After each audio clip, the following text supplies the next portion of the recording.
ओम श्री परमात्मने नमः। ओम वासुदेवाय नमः। ओम व्यासदेवाय नमः। ओम जगन्नाथदासाय नमः। ओम गणेशाय नमः। हे माँ सरस्वती तमें कंठरे बस, माँ कंठरे बस। अति बड़ी जगन्नाथ दास रचित श्रीमद् भागवत महापुराण पंचम स्कंधर आज आम शेष अध्याय अर्थात षड्विंश अध्याय बा 26तम अध्याय श्रवण करवा। यही अध्यायर प्रथम भागरे पद्यांतरी एवं द्वितीय भागरे यार व्याख्या श्रवण करवा। यह एक सुंदर अध्याय। अंततः मनीष संसार रे काहाकु भी भय करवा उचित, जेमितिकी परिवार रे पुओ झियो स्त्री पिता को, छात्र छात्री शिक्षकों को, तल कर्मचारी उपरिस्थ अधिकारी को एवं समस्त समग्र मनुष्य माने भगवान को एवं पाप को डरिबा उचित। सही पाप बा विषय बा विभिन्न नरक गति विषय यह अध्याय वर्णना करा जायछि। एहार प्रथम भाग रे पद्यांतरी एवं द्वितीय भाग रे एहार व्याख्या श्रवण करिबा। तेबे आसंतु आरंभ करिबा पंचम स्कंध शेष अध्याय बा 26तम अध्याय। षड्विंशे नरक विधान जे पापे जेउ दंडमान राजा परीक्षित वाच विचित्र गति लोकंकर तुम्भे कहिल मुनिवर एकथा संशय मने एबे कहिबा विद्यमाने। श्री शुकवाच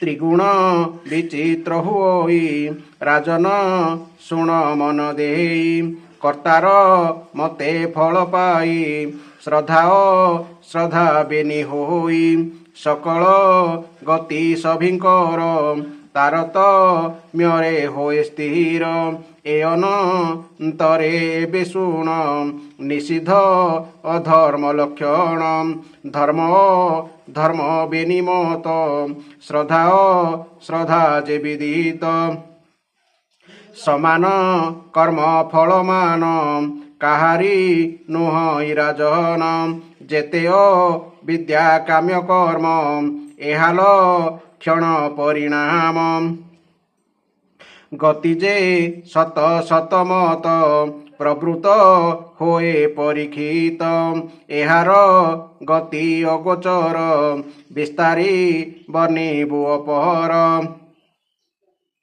राजा परीक्षित वाच भमुनि त्रिलोक बाहारे नरक किबा अंतराले किबा त्रिभुवन मध्यरे कहिबा सावधाने मोरे।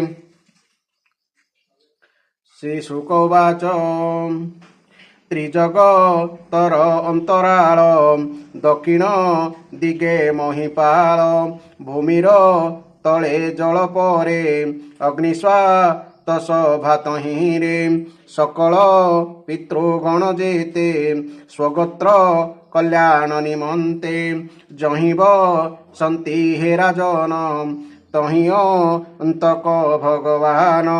अंतक माने जम अंते जीवकु से नियंती जमपु रुषे दंड दियंती दोष जे कर्म अनुसरी जे प्राणी जहा थाई करी भगव तो आज्ञा लंघिण विपथे जे करे गमन ताहाकु नेई दंडधर दंड जे दियंती अपार एक विंशति परकारे नरके अछंती जहिरे एहारू पनाम लक्षण कहिबा शुण हे राजन अंधकु पजे 80 पत्र शुकर मुख कालसूत्र रौरव महाजे नरक अंधता मिश्र कुंभिपाक तामिश्र जे कृमि भोजन संदंश তপ্ত শূর্মিনাম বজ্রকণ্টক শালমল বৈত রণী মহিপাল প্রাণর ধ্বজে বিশ্বসন পুয়োধ সারময়দন পুয়োদ সারমেয়াদন লালাভ ক্ষজে অয়পান অবিচি অপরে রাজন শূলপ্র তক্ষার কর্দম যেবার ক্ষগণ ভোজন অবট নিরোধন আর দ্বন্দ্বসু কনামে অপর সূচিমু খ পর্যাবর্তন অষ্টাবিংশতি এহু নাম এ যেন রক মহিপাল বিবিধ জাত নারস্থল পরস্তি রি অপত্যধন যে প্রাণী কর ইহরণ সে কাল পাশে বন্দী হই যমর পুরে দুঃখ পাই তামিশ্র নরকে পড়ই নানা যা তনা সে ভুঞ্জ হই ক্ষুধাপি পাশারে পীড়িত হই সে দণ্ডরে তাড়িত নানা তো অর্জনা যে প্রহার যেতে যা তনা ভয়ঙ্কর পরম কষ্ট পাইত হি ক্ষণ ক্ষণকে মোহ যাই অন্ধতা মিশ্রে এ প্রকারে যাতনা প্রাণী ভোগ করে কপটে পর দ্বারা হরি তেবে তা মিশ্রণ উবুরি তেবে পড়ই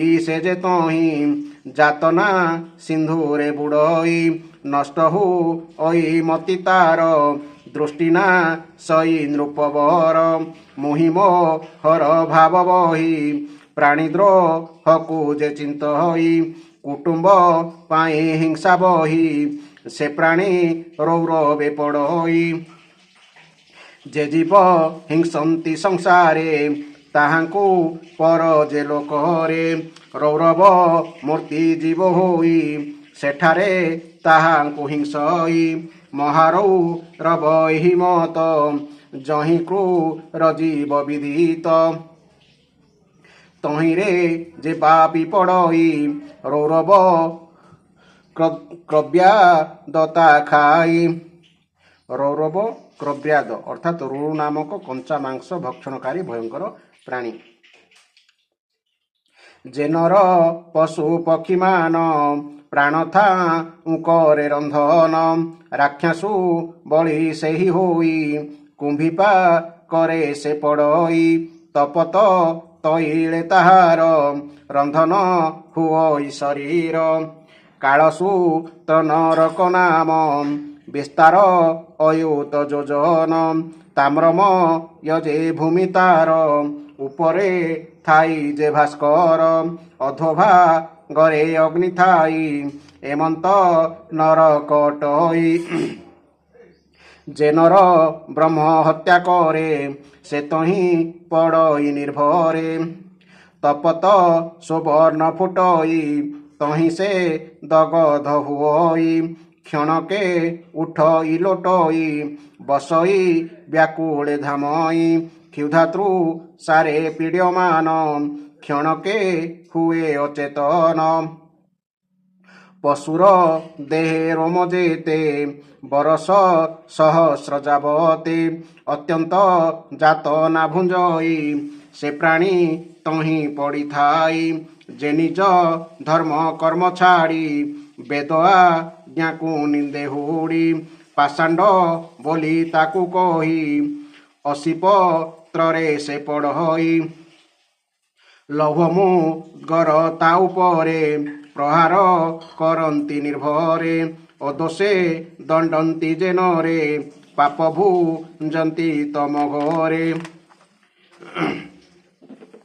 ଅତ୍ୟନ୍ତ ପାପ ରାଶି ବହି ଶୁକର ମୁଖେ ସେ ପଡ଼ଇ ତହିଁରେ ପୁରାଇ ନିର୍ଭରେ ନାନା ୟୁଦ୍ଧର ପ୍ରହାରେ ଇକ୍ଷୁଦ ଦଣ୍ଡର ପ୍ରାୟ କରି ତାକୁ ପେଶନ୍ତି ଦଣ୍ଡଧାରୀ ଅତ୍ୟନ୍ତ କଷ୍ଟକୁ ସେ ପାଇ କ୍ଷଣ କ୍ଷଣକେ ମୋହ ଯାଇ ଏ ଯେ ସଂସାରେ ନର ଦେହି କ୍ଷୁଦ୍ର ପ୍ରାଣୀକୁ ପୀଡ଼ା ଦେଇ ହିଂସଇ ଜ୍ଞାନହୀନ ମତେ ସନ୍ତାପ ଲଭଇତେ ମନ୍ତେ।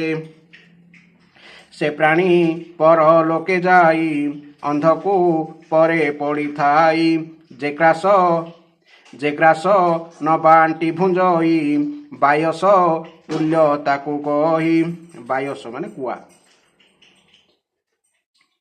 ନରକ ଯେ କୃମି ଭୋଜନ ନରକ ମାନଙ୍କେ ଅଧମ ଶତସହସ୍ର ଯେ ଯୋଜନ ସେ କୃମି କୁଣ୍ଡ ପରିମାଣ ତହିଁ ପଡ଼ଇ ସେ ହୁନର ଉଗ୍ରଜା ତନାର ଯେ ଘର କୃମିକୁ ଭକ୍ଷଇ ସେ ଜନ ତାକୁ ଭକ୍ଷନ୍ତି କୃମିମାନ ଯାବତ କର୍ମ କ୍ଷୟ ନୋହେ ତାବତ ତହିଁ ସେ ହୁରଏ ବିପ୍ରର ଦ୍ରବ୍ୟ ଯେ ହରଇ ସନ୍ଦେଶ ପୀଡ଼ା ସେ ଲୋଭଇ ଅଗମ୍ୟା ସ୍ତ୍ରୀ ଯେ ରମଇ ତପ୍ତସୁ ର୍ମିରେ ସେ ପଡ଼ଇ ନାରୀ ବା ଅଗମ୍ୟ ପୁରୁଷେ ଚିତବ লাই ରତି ଆସେ ତପତ ଲଭ ମୂର୍ତ୍ତିମାନ ତାକୁ କରାନ୍ତି ଆଲିଙ୍ଗନ ପୁରୁଷ ରୂପ ସ୍ତ୍ରୀ ଠାରେ ସ୍ତ୍ରୀର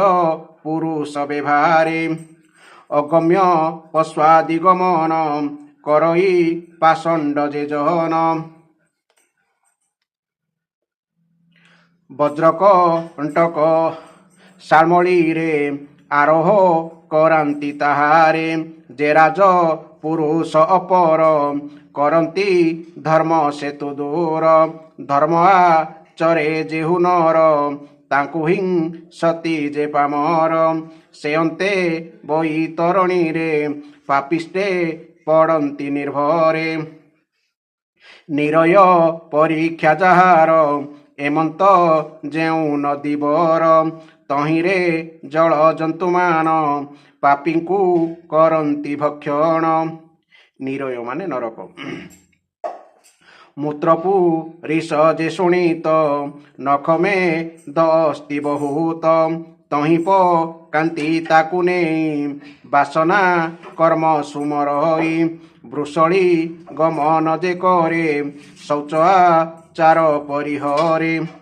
ବୃଷଳି ଗମନ ଅର୍ଥାତ୍ ରଜସ୍ୱଳା ସ୍ତ୍ରୀ ସଙ୍ଗମ ବ୍ରାହ୍ମଣ ପକ୍ଷେ ଶୂଦ୍ର ନାରୀ ସଙ୍ଗମ।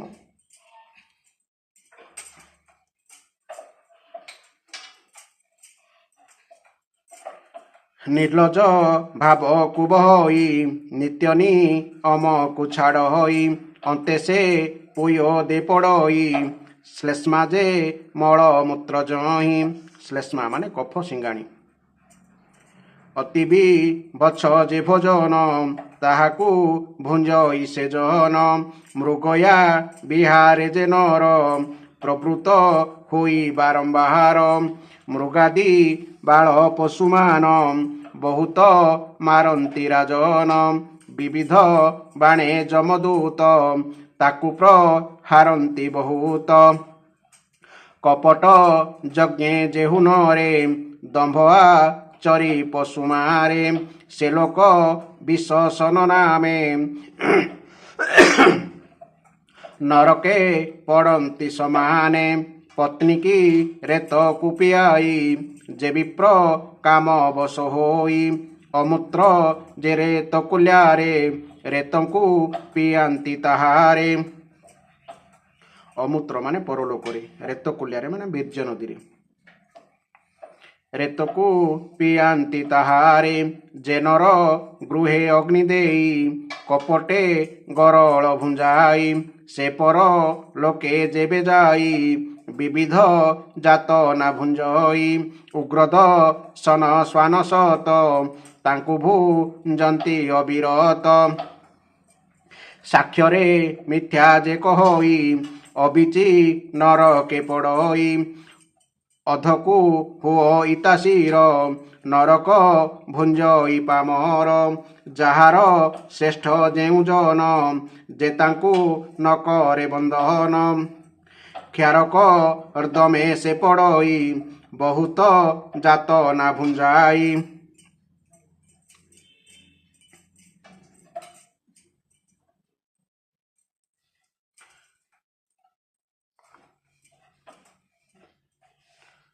ଅୟୋପାନ ଅୟୋପାନ ନାମକ ନରକରେ ବର୍ଣ୍ଣନା ଅଛି।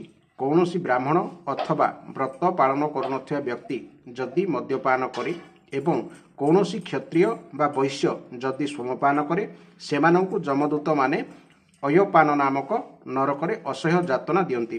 ସେମାନଙ୍କ ଛାତିରେ ଚଢ଼ିଯାଇ ଉତ୍ତପ୍ତ ତରଳ ଲୁହା ସେମାନଙ୍କ ପାଟିରେ ଢାଳନ୍ତି।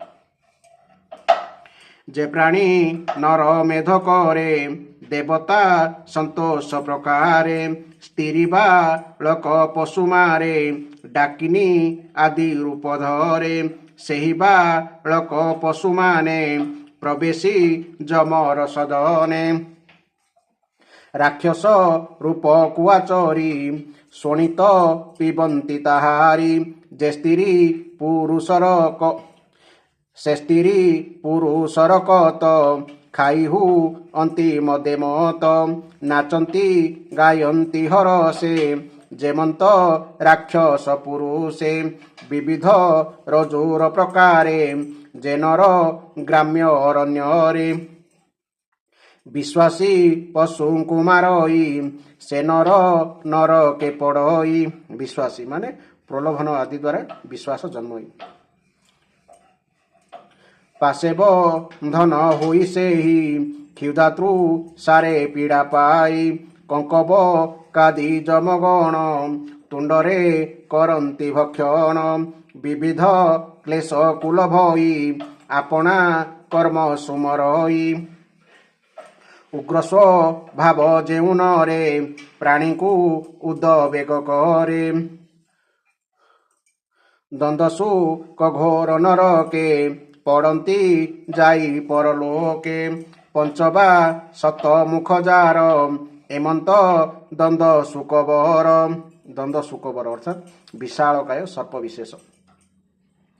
ଅନେକ ଅଛନ୍ତି ତହିଁରେ, ଭକ୍ଷନ୍ତି ସେ ପାପୀ ଶରୀରେ, ଯେ ଗର୍ତ୍ତ ଆଦି କଷ୍ଟସ୍ଥଳେ, ପ୍ରାଣୀଙ୍କି ଥୋଇ ଅବହେଳେ, ଦ୍ୱାରରୁ ଧଇ ମୁଦ ଦେଇ, ସେ ନରକେ ପଡ଼ଇ, ଗର୍ତ୍ତେ ପା ମରକୁ ଥୁଅନ୍ତି, ସଧୁମ ଅଗ୍ନି ଦ୍ୱାରେ ଦିଅନ୍ତି। ପୂର୍ବେ ଯେ ଆସି ଯାଇ ନାହିଁ, ଅତିଥି ଭାବରେ ଆସଇ, ଗୃହେ ନ ରଖି ତାକୁ ଯେବେ, ଅବଲୋକର କ୍ରୋଧ ଭାବି, କୁଚ୍ଛିତ ବାକ୍ୟ ତାରେ କହି, ଅନ୍ତେ ସେ ନରକେ ପଡ଼ଇ। ବକ୍ରତୁଣ୍ଡ ଯେ ଗୃଧ୍ରକଙ୍କ, କାକସ ହିତେ ଯେ ବାବକ, ଦୀର୍ଘ ଚଞ୍ଚୁରେ ଚିରି ତାର, ଚକ୍ଷୁ ଖୋଳନ୍ତି ନୃପବର, ଯେ ଅହଙ୍କାରେ କ୍ରୋଧ ହୋଇ, ପ୍ରାଣୀଙ୍କି କଟାକ୍ଷେ ଚାହଁଇ।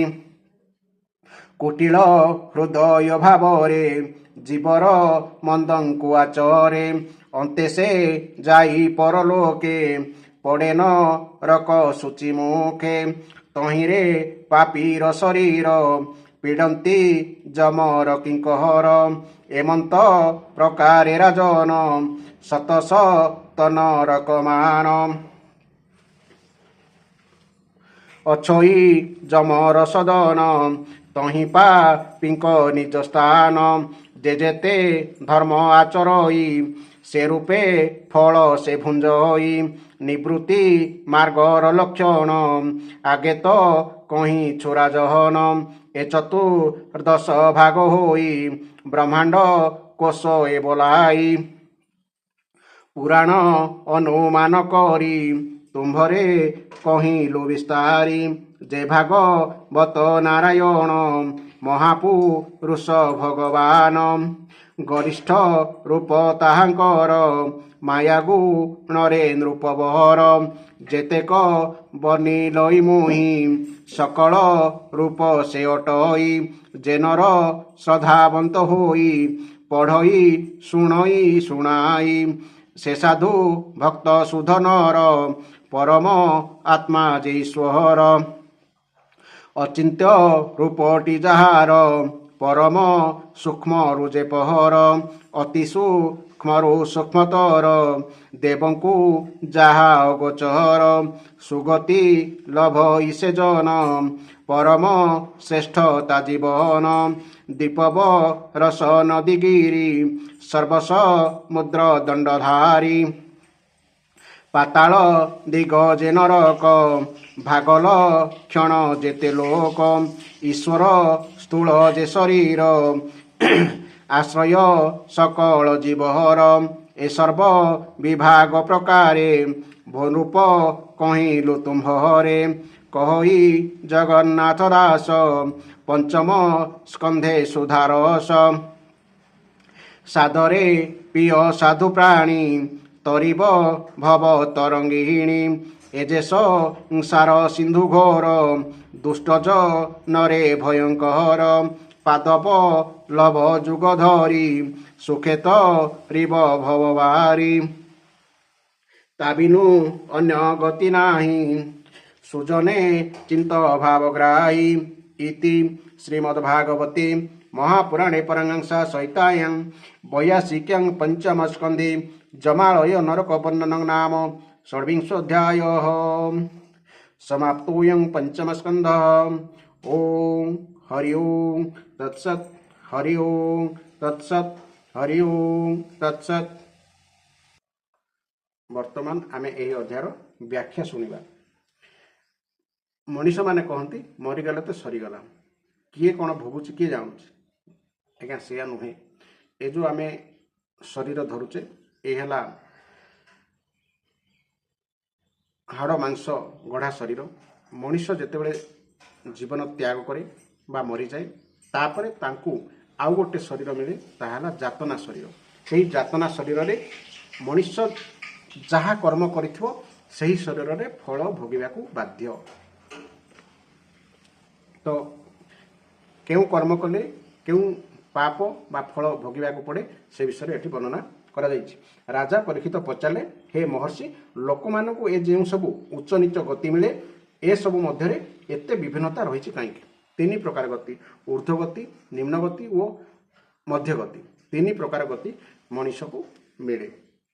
तो कहा अनुसार सत्व रज तम ये जो तीनटा गुण त्रिगुण हिसाब से मनीष को ये तीन गति मिले। श्री सुखदेव कहले राजन कर्म करुवा व्यक्ति माने बा कर्ता सात्विक राजस और तामस भेदरे तीन प्रकार रही तथा सेमानक श्रद्धारे मध्य प्रभेद थाए तेणु स्वभाव और श्रद्धा भेदरे कर्ता मानकर गति मध्य भिन्न भिन्न होता है। ए सबु गति उणा अधिके सबु कर्ता को मिलता है। सेहीपरि निषिद्ध कर्म बा पाप करुवा लोकों को मध्य सेमानक श्रद्धार विभिन्नता हेतु समान गति मिले नहीं।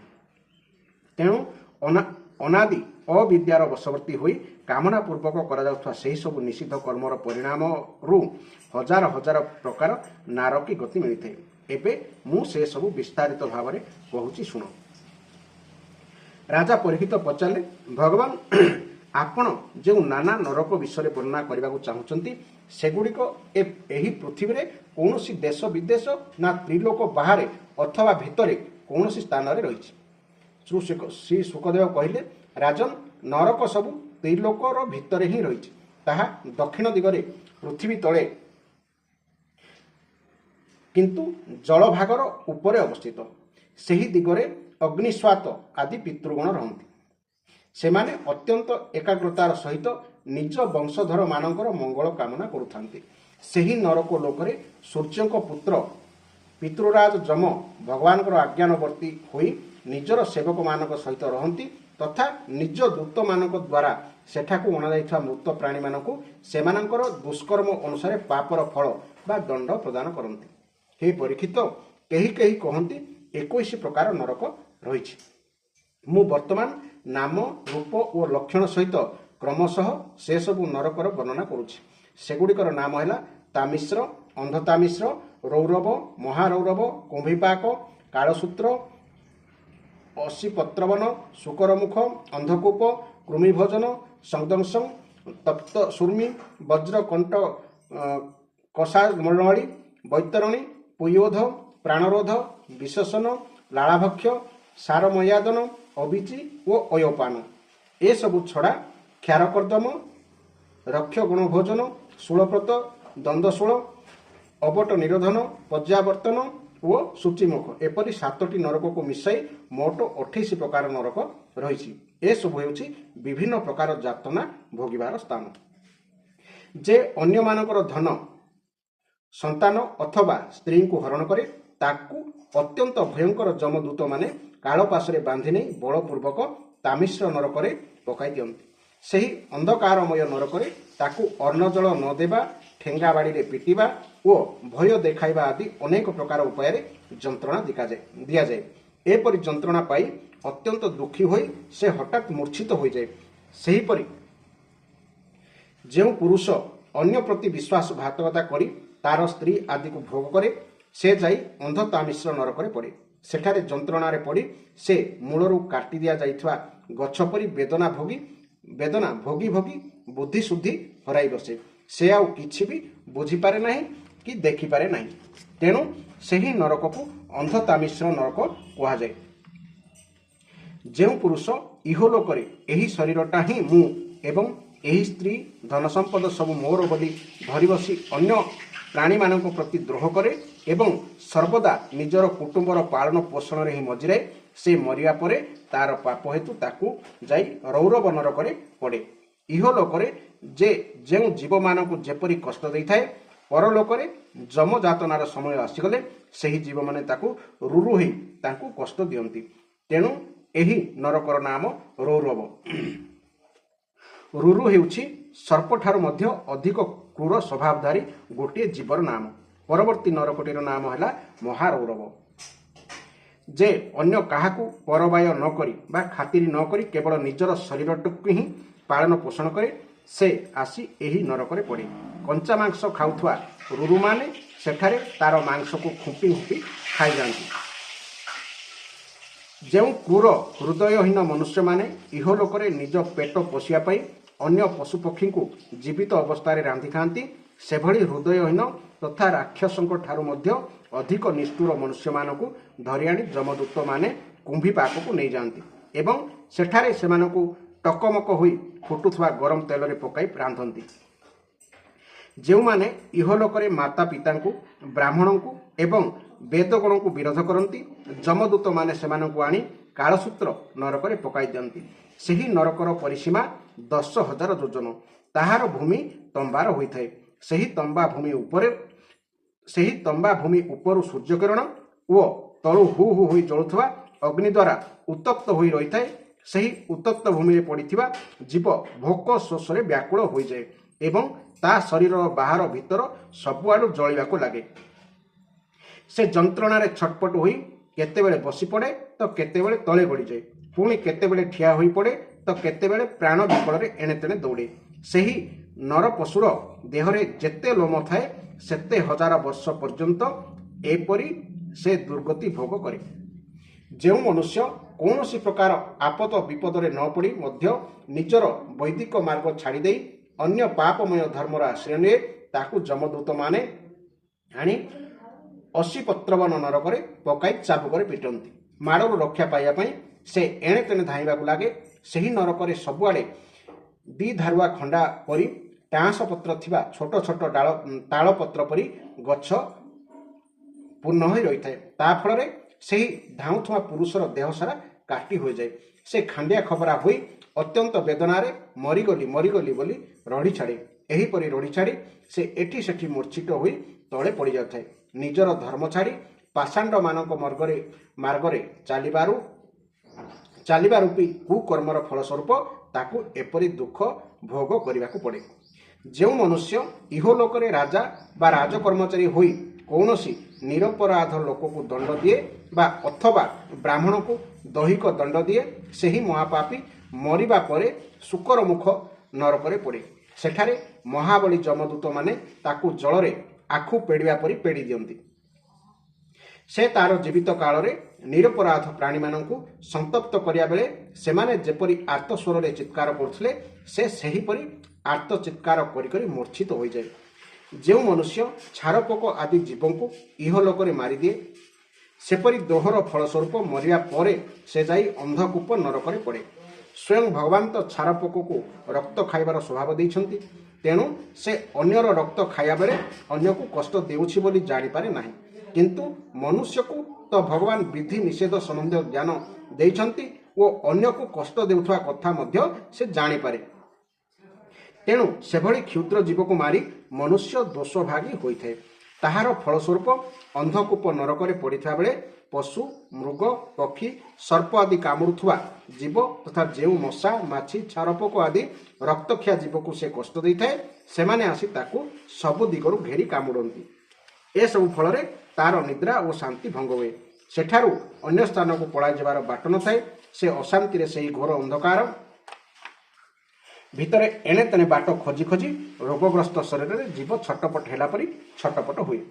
ଯେଉଁ ମନୁଷ୍ୟ ଇହଲୋକରେ ପଞ୍ଚମହାଯଜ୍ଞ ନ କରି ତା ଯାହା କିଛି ମିଳିଲା ତାହା ଅନ୍ୟମାନଙ୍କୁ ଆଦୌ ନ ଦେଇ ସବୁ ନିଜେ ହିଁ ଖାଇଦିଏ, ସେ କୁଆ ସଙ୍ଗେ ସମାନ। ସେ ବ୍ୟକ୍ତି ପରଲୋକରେ କୃମି ଭୋଜନ ନାମକ ନିକୃଷ୍ଟ ନରକରେ ପଡ଼େ। ସେଠାରେ ଲକ୍ଷେ ଯୋଜନ ଲମ୍ବା ଚଉଡ଼ାର ଗୋଟିଏ କୃମିପୂର୍ଣ୍ଣ କୁଣ୍ଡ ରହିଛି। ପାପୀକୁ ସେହି କୁଣ୍ଡରେ କୃମି ହୋଇ ରହିବାକୁ ପଡ଼େ। ପଞ୍ଚଯଜ୍ଞ ନ କରି ଖାଦ୍ୟ ଦାନ ନ କରି ସବୁ ଖାଦ୍ୟ ନିଜେ ଖାଇଦେଉଥିବା ସେହି ପାପୀ ଯଦି ଜୀବନ କାଳରେ କିଛି ପ୍ରାୟଶ୍ଚିତ କରିନଥାଏ, ତେବେ ତାର ସବୁ ଦୋଷ ଭଲ ରୂପେ ଶୋଧନ ନ ହେବା ପର୍ଯ୍ୟନ୍ତ ସେ ସେହି କୁଣ୍ଡରେ ପଡ଼ି କଷ୍ଟ ଭୋଗେ। କୃମିମାନେ ତାକୁ କାମୁଡ଼ି କାମୁଡ଼ି ଖାଆନ୍ତି, ସେ ମଧ୍ୟ କୃମିକୁ ଖାଏ। ହେ ରାଜନ, ଯେଉଁ ଲୋକ ଇହଲୋକରେ ଚୋରି କରି କିମ୍ବା ବଳାତ୍କାରରେ ବ୍ରାହ୍ମଣଙ୍କର ଅଥବା ଆପଦ ବିପଦରେ ପଡ଼ିନଥିଲେ ବି ଅନ୍ୟ ଲୋକଙ୍କର ସୁବର୍ଣ୍ଣ ଓ ଧନରତ୍ନ ହରଣ କରିଥାଏ, ସେ ମରିବା ପରେ ଯମଦୂତମାନେ ତାଙ୍କୁ ସଦଂଶ ନାମକ ନରକକୁ ନେଇଯାଇ ତା ଦେହକୁ ଉତ୍ତପ୍ତ ଲୌହ ପିଣ୍ଡରେ ଚେଙ୍ଗି ଦିଅନ୍ତି ଏବଂ ନିଆଁ ପରି ଲାଲ ହୋଇଥିବା ସଣ୍ଡୁଆସରେ ତାର ଚମଡ଼ା ଟାଣି ଟାଣି ଛିଣ୍ଡାଇ ପକାନ୍ତି। ଯେଉଁ ପୁରୁଷ ଇହଲୋକରେ ଅଗମ୍ୟା ସ୍ତ୍ରୀ ସହିତ ସମ୍ଭୋଗ କରିଥାଏ ବା ଯେଉଁ ସ୍ତ୍ରୀ ଅଗମ୍ୟ ପୁରୁଷ ସହିତ ବ୍ୟଭିଚାର କରିଥାଏ, ମୃତ୍ୟୁ ପରେ ଯମଦୂତମାନେ ତପ୍ତ ସୁର୍ମି ନରକକୁ ନେଇ ଚାବୁକରେ ପିଟନ୍ତି ତଥା ସେହି ପାପୀ ପୁରୁଷକୁ ଉତ୍ତପ୍ତ ଲୁହାର ସ୍ତ୍ରୀ ମୂର୍ତ୍ତି ସହିତ, ପାପିନୀକୁ ଉତ୍ତପ୍ତ ଲୁହାର ପୁରୁଷ ମୂର୍ତ୍ତି ସହିତ ଆଲିଙ୍ଗନ କରାନ୍ତି। ଯେଉଁ ପୁରୁଷ ଇହଲୋକରେ ପଶୁ ଆଦି ସମସ୍ତଙ୍କ ସହିତ ବ୍ୟଭିଚାର କରେ, ତାହାର ମୃତ୍ୟୁ ପରେ ଯମଦୂତମାନେ ତାକୁ ନେଇ ବଜ୍ର କଣ୍ଟକ ଶାଳମଳି ନରକରେ ପକାଇ ଦିଅନ୍ତି ଏବଂ ବଜ୍ର ସମାନ କଠୋରେ କଣ୍ଟା ଥିବା ଶିମିଳି ଗଛରେ ତାକୁ ଚଢ଼ାଇ ଦେଇ ଉପରୁ ତଳକୁ ଘୋଷାରି ଆଣନ୍ତି। ଯେଉଁ ରାଜା ବା ରାଜପୁରୁଷ ଇହଲୋକରେ ଶ୍ରେଷ୍ଠ କୁଳରେ ଜନ୍ମ ହୋଇ ମଧ୍ୟ ଧର୍ମ ମର୍ଯ୍ୟାଦା ଉଲ୍ଲଙ୍ଘନ କରନ୍ତି, ସେମାନେ ମୃତ୍ୟୁ ପରେ ସେହି ମର୍ଯ୍ୟାଦା ଉଲ୍ଲଙ୍ଘନ ଦୋଷ ହେତୁ ଯାଇ ବୈତରଣୀ ନଦୀରେ ପଡ଼ନ୍ତି। ସେହି ନଦୀଟି ହେଉଛି ନରକର ଖାଇ ପରି। ସେଥିରେ ମଳ, ମୂତ୍ର, ପୂଜ, ରକ୍ତ, କେଶ, ନଖ, ହାଡ଼, ଚର୍ବି, ମାଂସ ଓ ମଜା ଆଦି ପଚାସଢ଼ା ଦୁର୍ଗନ୍ଧମୟ ପଦାର୍ଥ ପୂର୍ଣ୍ଣ ହୋଇ ରହିଥାଏ। ସେହି ନଦୀରେ ପଡ଼ିଯିବା ମାତ୍ରେ ଜଳଜୀବମାନେ ତାଙ୍କୁ କାମୁଡ଼ି କାମୁଡ଼ି ଏଣେ ତେଣେ ଟାଣନ୍ତି। ତଥାପି ସେହି ପାପୀମାନେ ମରନ୍ତି ନାହିଁ। ପାପ ହେତୁ ପ୍ରାଣ ସେମାନଙ୍କ ଶରୀରକୁ ବଞ୍ଚାଇ ରଖେ। ସେମାନେ ଏହି ଦୁର୍ଗତିକୁ ନିଜ କୃତକର୍ମର ଫଳ ବୋଲି ଜାଣି ମନେ ମନେ ଘୋର ସନ୍ତପ୍ତ ହୁଅନ୍ତି। ଯେଉଁ ଲୋକେ ଶୌଚାଚାର ନିୟମ ପ୍ରଭୃତି ପରିତ୍ୟାଗ କରିଦେଇ ତଥା ଲଜ୍ଜାକୁ ତିଳାଞ୍ଜଳି ଦେଇ ଇହଲୋକରେ ନୀଚ ଜାତିର ସ୍ତ୍ରୀ ସଙ୍ଗେ ବ୍ୟଭିଚାର କରି ପଶୁ ପରି ଆଚରଣ କରିଥାନ୍ତି, ସେମାନେ ମୃତ୍ୟୁ ପରେ ପୂଜ, ବିଷ୍ଠା, ମୂତ୍ର, କଫ ଓ ମଳରେ ପୂର୍ଣ୍ଣ ପୁୟୋଧ ନାମକ ସମୁଦ୍ରରେ ପଡ଼ନ୍ତି ଏବଂ ସେଠାରେ ଅତ୍ୟନ୍ତ ଘୃଣିତ ବସ୍ତୁ ହିଁ ଖାଇବାକୁ ପାଆନ୍ତି। ବ୍ରାହ୍ମଣ ଆଦି ଉଚ୍ଚବର୍ଣ୍ଣର ଯେଉଁ ଲୋକେ ଇହ ଜନ୍ମରେ କୁକୁର ଓ ଗଧ ପାଳନ୍ତି ଏବଂ ଶିକାର ଆଦିରେ ରତ ହୁଅନ୍ତି ତଥା ଶାସ୍ତ୍ରର ବିପରୀତ ଆଚରଣ କରି ପଶୁବଧ କରନ୍ତି, ସେମାନେ ମରିବା ପରେ ପ୍ରାଣରୋଧ ନରକରେ ପଡ଼ନ୍ତି ଏବଂ ଯମଦୂତମାନେ ସେମାନଙ୍କୁ ଲକ୍ଷ୍ୟ କରି ତୀର ମାରନ୍ତି। ଯେଉଁ ପାଷାଣ୍ଡମାନେ ପାଷଣ୍ଡତାପୂର୍ଣ୍ଣ ଯଜ୍ଞରେ ପଶୁମାନଙ୍କୁ ବଦ୍ଧ କରନ୍ତି, ସେମାନଙ୍କୁ ପରଲୋକରେ ନରକର ଦଣ୍ଡଧାରୀ ପୁରୁଷମାନେ ବୈଶସ ବା ବିଶୋଷଣ ନରକରେ ପକାଇ ବହୁତ ପୀଡ଼ା ଦେଇ ତାକୁ କାଟି ପକାନ୍ତି। ଯେଉଁ ଦ୍ୱିଜ କାମାତୁର ହୋଇ ନିଜର ସବର୍ଣ୍ଣା ଭାର୍ଯ୍ୟାକୁ ବୀର୍ଯ୍ୟପାନ କରାଏ, ସେ ମରିବା ପରେ ଯମଦୂତମାନେ ତାକୁ ନେଇ ବୀର୍ଯ୍ୟ ନଦୀ ବା ଲାଳାଭକ୍ଷ ନାମକ ନରକରେ ପକାଇ ବୀର୍ଯ୍ୟ ପିଆନ୍ତି। ଯେଉଁ ଚୋର ଅଥବା ରାଜା କିମ୍ବା ରାଜପୁରୁଷ ଇହଲୋକରେ ଅନ୍ୟ ଲୋକର ଘରେ ନିଆଁ ଲଗାଇ ଦିଏ ବା କାହାକୁ ବିଷ ଦେଇଦିଏ ବା ଗ୍ରାମ କିମ୍ବା ବ୍ୟବସାୟୀମାନଙ୍କଠାରୁ ଧନ ଆଦି ଲୁଟିନିଏ, ସେ ମଲା ପରେ ସାରମୟାଦନ ନାମକ ନରକରେ ପଡ଼େ। ସେଠାରେ ବଜ୍ର ସମାନ ଦାନ୍ତ ଥିବା 720 ଜଣ ଯମଦୂତ କୁକୁର ହୋଇ ତାକୁ ଗୋଡ଼େଇ ଗୋଡ଼େଇ ଖୁବ୍ ଜୋରରେ କାମୁଡ଼ନ୍ତି। ଯେଉଁ ମନୁଷ୍ୟ ଇହଲୋକରେ ସାକ୍ଷ୍ୟ ଦେବାବେଳେ ବା ବେପାରରେ ଅଥବା ଦାନ ଦେବାବେଳେ କୌଣସି ପ୍ରକାର ମିଛ କହେ, ସେ ମରିବା ପରେ ଆଧାର ଶୂନ୍ୟ ଅବିଚମାନ ନରକରେ ପଡ଼େ। ସେଠାରେ ତାକୁ 100 ଯୋଜନ ଉଚ୍ଚ ପର୍ବତରେ ଚଢ଼ାଇ ଦେଇ ସେଠାରୁ ତଳକୁ ମୁଣ୍ଡ କରି ପକାଇ ଦିଆଯାଏ। ସେହି ନରକରେ ପଥୁରିଆ ଭୂମି ଜଳ ପରି ଜଣାପଡ଼େ, ତେଣୁ ତାହାର ନାମ ଅବିଚମାନ। ସେହି ପର୍ବତ ଉପରୁ ତାକୁ ତଳେ ପକାଇଦେଲେ ତାର ମୁଣ୍ଡ ଖଣ୍ଡ ଖଣ୍ଡ ହୋଇଯାଏ ସତ, କିନ୍ତୁ ତାର ପ୍ରାଣ ଯାଏ ନାହିଁ, ତେଣୁ ତାକୁ ବାରମ୍ବାର ସେହି ଦଣ୍ଡ ଦିଆଯାଏ। ବ୍ରତ ପାଳନ କରୁଥିବା ଯେଉଁ ବ୍ରାହ୍ମଣ ବା ବ୍ରାହ୍ମଣୀ ଅଥବା ଅନ୍ୟ କେହି ଇହ ଜନ୍ମରେ ଉଚ୍ଛୃଙ୍ଖଳତା ବଶତଃ ମଦ୍ୟପାନ କରେ ଅଥବା ଯେଉଁ କ୍ଷତ୍ରିୟ ବା ବୈଶ୍ୟ ସୋମପାନ କରେ, ମୃତ୍ୟୁ ପରେ ଯମଦୂତମାନେ ତାକୁ ଅୟପାନ ନାମକ ନରକରେ ପକାଇ ଦିଅନ୍ତି। ସେଠାରେ ତା ଛାତି ଉପରେ ଗୋଡ଼ ପକାଇ ମାଡ଼ି ବସି ଯମଦୂତମାନେ ତା ପାଟିରେ ତରଳ ଲୁହା ଢାଳନ୍ତି। ଯେଉଁ ବ୍ୟକ୍ତି ଇହଲୋକରେ ନିମ୍ନ ସ୍ତରର ହୋଇ ମଧ୍ୟ ନିଜକୁ ବଡ଼ ମନେକରି ଜନ୍ମ, ବିଦ୍ୟା, ତପ, ଆଚାର, ବର୍ଣ୍ଣ ଓ ଆଶ୍ରମ ଦୃଷ୍ଟିରୁ ନିଜଠାରୁ ବଡ଼ ଲୋକଙ୍କୁ ବିଶେଷ ସତ୍କାର କରେ ନାହିଁ, ସେ ତ ବଞ୍ଚି ଥାଉ ଥାଉ ବି ମଲା ସମାନ। ସେ ମରିବା ପରେ ଯମଦୂତମାନେ ତାକୁ ନେଇ ତଳକୁ ମୁଣ୍ଡ ଓ ଉପରକୁ ଗୋଡ଼ କରି କ୍ଷାର କର୍ଦ୍ଦମ ନାମକ ନରକରେ ପକାଇ ଦିଅନ୍ତି। ସେଠାରେ ତାକୁ ଅଶେଷ ଯାତନା ଭୋଗିବାକୁ ପଡ଼େ। ଯେଉଁ ମନୁଷ୍ୟମାନେ ଇହଲୋକରେ ନର, ମେଧ ଆଦି ଦ୍ୱାରା ଭୈରବ, ଯକ୍ଷ, ରାକ୍ଷସ ଆଦିକୁ ପୂଜା କରନ୍ତି ଏବଂ ଯେଉଁ ସ୍ତ୍ରୀମାନେ ପୁରୁଷମାନଙ୍କୁ ପଶୁଙ୍କ ପରି ଖାଇଯାଆନ୍ତି, ମଲା ପରେ ସେମାନଙ୍କୁ ସେହି ପଶୁଙ୍କ ପରି ମରିଥିବା ପୁରୁଷମାନେ ଯମଲୋକରେ ରାକ୍ଷସ ରୂପ ଧାରଣ କରି ନାନା ପ୍ରକାର ଯାତନା ଦିଅନ୍ତି। ରାକ୍ଷସ ଗୁଣ ଭୋଜନ ନାମକ ନରକରେ ପକାଇ ସେମାନଙ୍କୁ କୋଷେଇଙ୍କ ପରି କୁରାଢ଼ିରେ ହାଣି ହାଣି ସେମାନଙ୍କ ରକ୍ତ ପିଅନ୍ତି। ସେହି ଭୈରବ ପୂଜକ ମାଂସଭୋଜୀମାନେ ଯେପରି ସେହି ବିଚରାମାନଙ୍କର ମାଂସ ଖାଇ ଆନନ୍ଦିତ ହେଉଥିଲେ, ସେଠାରେ ଏହି ରାକ୍ଷସମାନେ ମଧ୍ୟ ସେହିପରି ଆନନ୍ଦରେ ସେମାନଙ୍କର ରକ୍ତ ପିଇ ଖୁସିରେ ନାଚଗୀତ କରନ୍ତି। ଯେଉଁମାନେ ଇହଲୋକରେ ବଣର ବା ଗାଁର ନିରପରାଧ ଜୀବମାନଙ୍କୁ ନାନା ପ୍ରକାର ଉପାୟରେ ପ୍ରଲୁବ୍ଧ କରି ପାଖକୁ ଡାକି ଆଣନ୍ତି ଓ ନିଜର ପ୍ରାଣ ରକ୍ଷା କରିବାକୁ ଚାହୁଁଥିବା ସେହି ଜୀବମାନଙ୍କୁ କଣ୍ଟାରେ ଗୁନ୍ଥି ବା ଦଉଡ଼ିରେ ବାନ୍ଧି ନିଷ୍ଠୁର ଭାବରେ ଖେଳାନ୍ତି ଓ ଯନ୍ତ୍ରଣା ଦିଅନ୍ତି, ସେମାନେ ମଲା ପରେ ଯାଇ ଶୂଳପ୍ରତ ନାମରେ ନରକରେ ଶୂଳିରେ ବିଦ୍ଧ ହୁଅନ୍ତି। ସେମାନେ ଭୋକ ଶୋଷରେ ଛଟପଟ ହେଲାବେଳେ ଯମଲୋକର କଙ୍କ, ବକ ଆଦି ମୁନିଆ ଥଣ୍ଟ ଥିବା ଭୟାନକ ପକ୍ଷୀମାନେ ସେମାନଙ୍କୁ ଖୁମ୍ପି ଖୁମ୍ପି ଯାତନା ଦିଅନ୍ତି। ସେତେବେଳେ ଯାଇ ସେମାନଙ୍କୁ ନିଜର କୃତ ପାପ କଥା ମନେ ପଡ଼େ। ହେ ରାଜନ, ଇହଲୋକର ଯେଉଁ ସର୍ପ ସମାନ ଉଗ୍ର ସ୍ୱଭାବର ଲୋକେ ଅନ୍ୟ ଜୀବମାନଙ୍କୁ ଯନ୍ତ୍ରଣା ଦିଅନ୍ତି, ସେମାନେ ମରିବା ପରେ ଦଣ୍ଡଶୂକ ନାମକ ନରକରେ ପଡ଼ନ୍ତି। ସାପ ମୂଷାକୁ ଗିଳି ଦେବା ପରି ସେଠାରେ ଯମଲୋକର 5 ଫଣିଆ ଓ 7 ଫଣିଆ ସାପମାନେ ଆସି ସେମାନଙ୍କୁ ଧରି ଗିଳନ୍ତି।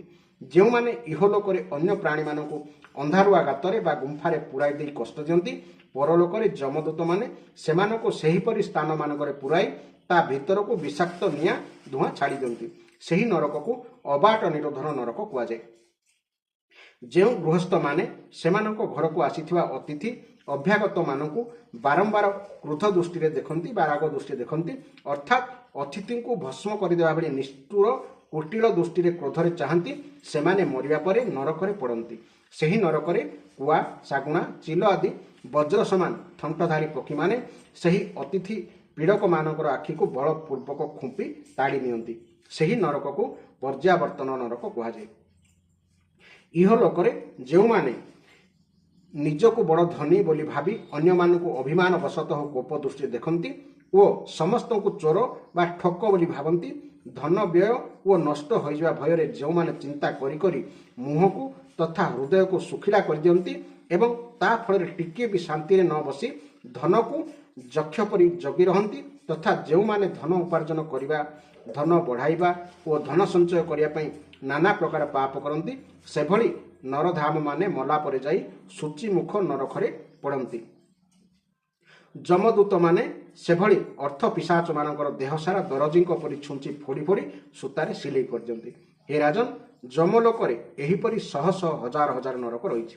ଏଠାରେ ଯେଉଁ ସବୁ ନରକ କଥା କହିଲି, ଯେଉଁ ନରକମାନଙ୍କ ବିଷୟରେ କହି ନାହିଁ, ଅଧର୍ମୀ ଲୋକେ ସେହି ସବୁ ନରକରେ ପଡ଼ି ନିଜର କର୍ମ ଅନୁସାରେ ବାରମ୍ବାର ସଢ଼ନ୍ତି। ଧର୍ମାତ୍ମା ପୁରୁଷମାନେ ସ୍ୱର୍ଗ ଆଦିକୁ ଯାଇ ସୁଖ ଭୋଗ କରନ୍ତି। ଏହିପରି ଭାବରେ ନରକ ଓ ସ୍ୱର୍ଗ ଭୋଗରେ ଯେତେବେଳେ ସେମାନଙ୍କର ଅଧିକାଂଶ ପାପ ବା ଅଧିକାଂଶ ପୁଣ୍ୟ କ୍ଷୟ ହୋଇଯାଏ, ସେତେବେଳେ ଅବଶିଷ୍ଟ ପାପ ପୁଣ୍ୟ ଧରି ସେମାନେ ପୁଣି ଥରେ ଜନ୍ମ ନେଇ ଇହଲୋକକୁ ଫେରନ୍ତି। ଏହିସବୁ ଧର୍ମ ଓ ଅଧର୍ମ ମାର୍ଗଠାରୁ ସମ୍ପୂର୍ଣ୍ଣ ଭିନ୍ନ ହୋଇ ଯେଉଁ ନିବୃତ୍ତି ମାର୍ଗ ରହିଛି, ସେ ବିଷୟରେ ତ ମୁଁ ପୂର୍ବରୁ ବା ଦ୍ୱିତୀୟ ସ୍କନ୍ଧରେ କହିସାରିଛି। ପୁରାଣରେ ଯାହାକୁ 14 ଭୁବନ ରୂପରେ ବର୍ଣ୍ଣନା କରାଯାଇଛି, ତାହା ହେଉଛି ଏହି ବ୍ରହ୍ମାଣ୍ଡ କୋଷ। ଏହା ସାକ୍ଷାତ ପରମ ପୁରୁଷ ଶ୍ରୀନାରାୟଣଙ୍କର ମାୟାମୟ ସ୍ଥୂଳ ସ୍ୱରୂପ। ଏହାର ବର୍ଣ୍ଣନା ମୁଁ ତୁମକୁ ଶୁଣାଇଦେଲି। ଉପନିଷଦର ପରମାତ୍ମା ଭଗବାନଙ୍କର ଯେଉଁ ନିର୍ଗୁଣ ସ୍ୱରୂପ ବର୍ଣ୍ଣନା କରାଯାଇଛି, ଯଦ୍ୟପି ସେହି ସ୍ୱରୂପ ପାଖରେ ମନ ବୁଦ୍ଧି ପହଞ୍ଚି ପାରିବେ ନାହିଁ, ତଥାପି ଯେ ଏହି ସ୍ଥୂଳ ରୂପର ବର୍ଣ୍ଣନା ଆଦରପୂର୍ବକ ପଢ଼ନ୍ତି, ଶୁଣନ୍ତି ବା ଅନ୍ୟମାନଙ୍କୁ ଶୁଣାନ୍ତି, ତାହାଙ୍କର ବୁଦ୍ଧି ଶ୍ରଦ୍ଧା ଓ ଭକ୍ତିରେ ଶୁଦ୍ଧ ହୋଇଯାଏ। ଫଳରେ ସେ ସେହି ସୂକ୍ଷ୍ମ ସ୍ୱରୂପକୁ ମଧ୍ୟ ଅନୁଭବ କରିପାରନ୍ତି। ଯେଉଁମାନେ ଯତି ସେମାନଙ୍କର ଭଗବାନଙ୍କର ସ୍ଥୂଳ ଓ ସୂକ୍ଷ୍ମ ଉଭୟ ରୂପ ବିଷୟରେ ଶ୍ରବଣ କରି ପ୍ରଥମେ ସ୍ଥୂଳ ରୂପରେ ଚିତ୍ତକୁ ସ୍ଥିର କରିଦେବା ଆବଶ୍ୟକ। ତାପରେ ସେମାନେ ଧୀରେ ଧୀରେ ସେହି ସ୍ଥୂଳ ରୂପକୁ ଚିତ୍ତକୁ କାଢ଼ି ଆଣି ସୂକ୍ଷ୍ମ ରୂପରେ ଲଗାଇଦେବା ଉଚିତ। ହେ ପରୀକ୍ଷିତ, ମୁଁ ତୁମକୁ ପୃଥିବୀର ଅନ୍ତର୍ଗତ ଦ୍ୱୀପ, ବର୍ଷ, ନଦୀ, ପର୍ବତ, ଆକାଶ, ସମୁଦ୍ର, ପାତାଳ, ଦିଗ, ନରକ, ଜ୍ୟୋତିର୍ଗଣ ଓ ବିଭିନ୍ନ ଲୋକର ସ୍ଥିତି ବର୍ଣ୍ଣନା କରି ଶୁଣାଇଦେଲି। ଏହା ହେଉଛି ଭଗବାନଙ୍କର ଅତି ଅଦ୍ଭୁତ ସ୍ଥୂଳ ରୂପ ଏବଂ ଏହା ହେଉଛି ସମସ୍ତ ଜୀବ ସମୁଦାୟର ଆଶ୍ରୟ ସ୍ଥାନ। ଇତି ପଞ୍ଚମ ସ୍କନ୍ଧ ସମାପ୍ତ। ହରି ଓಂ ତତ୍ସତ୍। ହରି ଓಂ ତତ୍ସତ୍। ହରି ଓಂ ତତ୍ସତ୍। ଶ୍ରୀକୃଷ୍ଣାର୍ପଣମସ୍ତୁ। ପ୍ରଭୁ, କର୍ମ କରୁଛ, ଦେଖି ଚାହିଁ କର, ନହେଲେ ଫଳ ଭୋଗିବାକୁ ପ୍ରସ୍ତୁତ ଥାଅ। କୁଆଡ଼େ ଫିଟିଯିବନି। କୋର୍ଟରେ ସିନା ପଇସା ଦେଇକି ଫିଟିଯିବ, ଚାଲାକି କଥା କହିକି ଓକିଲ ତୁମକୁ ବଞ୍ଚେଇ ଦେବ, କିନ୍ତୁ ଭଗବାନ ବଞ୍ଚେଇବେ ନାହିଁ। କେହି ବଞ୍ଚେଇବେ ନାହିଁ। ନିଜ କର୍ମ ନିଜର ଫଳ ଦେଖି ଚାହିଁ କର, ନହେଲେ ଦଣ୍ଡ ଭୋଗିବା ପାଇଁ ପ୍ରସ୍ତୁତ ରୁହ। ଜୟ ଜଗନ୍ନାଥ, ଜୟ ଜଗନ୍ନାଥ, ଜୟ ଜଗନ୍ନାଥ। ପ୍ରଭୁ ରକ୍ଷା କର।